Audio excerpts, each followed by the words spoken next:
Salut, c'est Étienne Tremblay de la machine à mixer. Aujourd'hui, les amis, je vais vous expliquer pourquoi, à certaines étapes du mix, vous avez tout intérêt à mixer rapidement. Parfois, mixer vite, c'est aussi mixer bien. Puis je vais vous donner aussi des trucs concret pour mixer plus rapidement, pour aller plus rapidement droit au but. Ben, premièrement, pourquoi et quand mixer rapidement?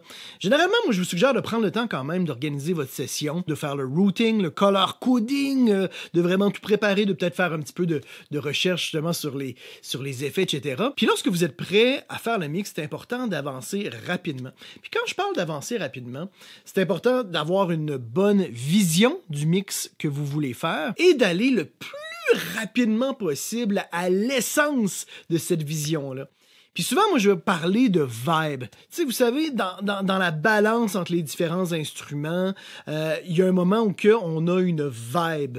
Ce que moi, j'appellerais justement une vibe, là, où ben, on a une groove, il se passe quelque chose, il y a une cohésion, il y a une cohérence là, entre les différents éléments du mix, et ça fonctionne. Puis ça, ben, dans le couplet, dans le refrain, puis dans le bridge, ça peut être différents éléments qui nous permettent d'avoir une vibe qui fonctionne. Puis ça, ben, vous savez, hein, lorsqu'on va en studio, souvent le rough mix qu'on fait à la fin de la journée, juste qu'on puisse écouter le mix, souvent, ce rough mix-là qui est fait en 15 minutes, des fois, les bands l'aiment plus parce que justement, la vibe est au rendez-vous. Puis des fois, on va perdre cette vibe-là lorsqu'on passe beaucoup trop de temps sur un mix parce qu'on va se perdre dans les détails, puis on va intellectualiser certains éléments qui font qu'on va s'éloigner encore une fois de l'aspect artistique. Parce que lorsqu'on mixe rapidement, ça va vous amener à vraiment vous fier à votre instinct. Puis votre instinct est généralement beaucoup plus en adéquation avec la vision artistique. Fait que ça nous évite de tourner en rond lorsqu'on travaille rapidement. Ça nous permet d'aller à l'essentiel. Puis aussi, ça va nous permettre d'éviter d'arriver à une certaine fatigue mentale et physique. Mentale parce que, ben, après plus de 3 heures à être concentré sur un mix, la concentration commence à descendre. Et aussi nos oreilles, hein. On a un processus de protection qui fait que lorsqu'on est exposé à un volume sonore élevé pendant plusieurs heures, ben, nos oreilles se protègent. Ce qui fait qu'on entend de moins en moins. Puis moi, ça m'est arrivé souvent de faire l'erreur, de travailler beaucoup trop longtemps, puis à la fin d'une journée de 6 heures de mix et plus, ben là, on commence à monter les hautes fréquences partout. On trouve que tout manque de hautes, puis ben on réécoute le lendemain, puis on a les yeux qui saignent parce qu'il y a beaucoup trop de hautes partout. Fait que c'est important de s'arrêter après quelques heures, justement, où on a obtenu la vibe principale de la chanson, puis de prendre une pause, puis à ce moment-là, de recommencer le lendemain, ou à tout le moins quelques heures plus tard, pour éviter justement cette fatigue mentale-là et cette fatigue physique-là. De faire l'exercice aussi de travailler rapidement, un des gros avantages, c'est qu'à force de le faire, vous allez apprendre à vous fier de plus en plus à votre instinct, parce que très souvent, nos premières impressions sont les bonnes.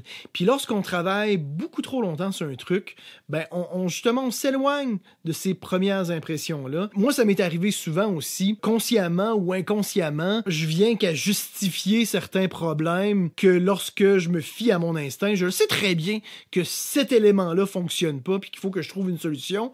Mais des fois, à force de travailler, on s'habitue aux problèmes, on intellectualise encore une fois ces soucis-là, puis ben, on s'éloigne encore une fois de notre instinct premier et de nos premières impressions qui sont très souvent les bonnes. Fait que moi, ce que je vous donnerais comme conseil, d'utiliser les outils que vous connaissez. Hein. Durant la première étape du mix, lorsqu'on place le mix, commencez pas à faire de la recherche dans les 14 nouveaux plugins que vous avez téléchargés. Utilisez les outils que vous connaissez et que vous maîtriser. Aussi, essayez toujours de trouver la façon la plus simple pour résoudre un problème. Commencez pas, par exemple, à faire une compression sidechain de la basse par le kick, parce que là, ça fonctionne pas bien. Non, faites juste mettre un EQ et jouer avec les volumes. Essayez là, vraiment de trouver des solutions simples et rapides. Puis, ben, comme je le disais plus tôt, Gardez pour une deuxième étape le travail de tous les éléments qui n'ont pas d'incidence sur la vibe. Fait que par exemple, je sais pas moi, baisser le volume des respirations, faire des fade-in, fade-out. S'il y a 2-3 moments sur la voix qui sont off-pitch, ben on garde cette correction-là plus tard. S'il y a un petit peu d'édition à faire, on garde ça plus tard. Si on a peut-être des petites automations à faire à gauche puis à droite pour juste fignoler, on garde ça pour plus tard. Ce sont des choses qui sont quand même importantes pour avoir un rendu professionnel, mais ça n'a absolument aucune incidence vraiment sur la vibe générale de la chanson. Puis moi, je vous suggère de vous rendre vraiment au mastering. Faites un EQ, une compression sur le master, mettez un limiteur écrasé. Arrêtez-vous. Vous allez vous rendre compte qu'il y a beaucoup de détails qui sont vraiment pas importants, que vous n'avez pas besoin de travailler, qui, au bout du compte, n'auront pas une réelle incidence sur la vibe générale de la chanson.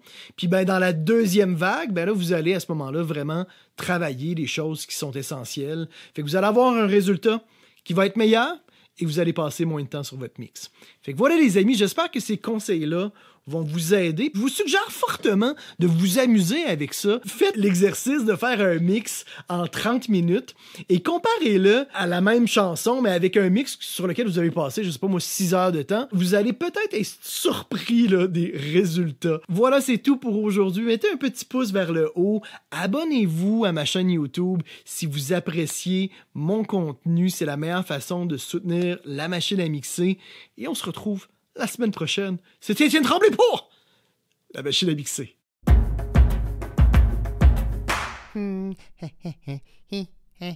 Abonne-toi. N'aie pas peur. Allez, clique. Abonne-toi.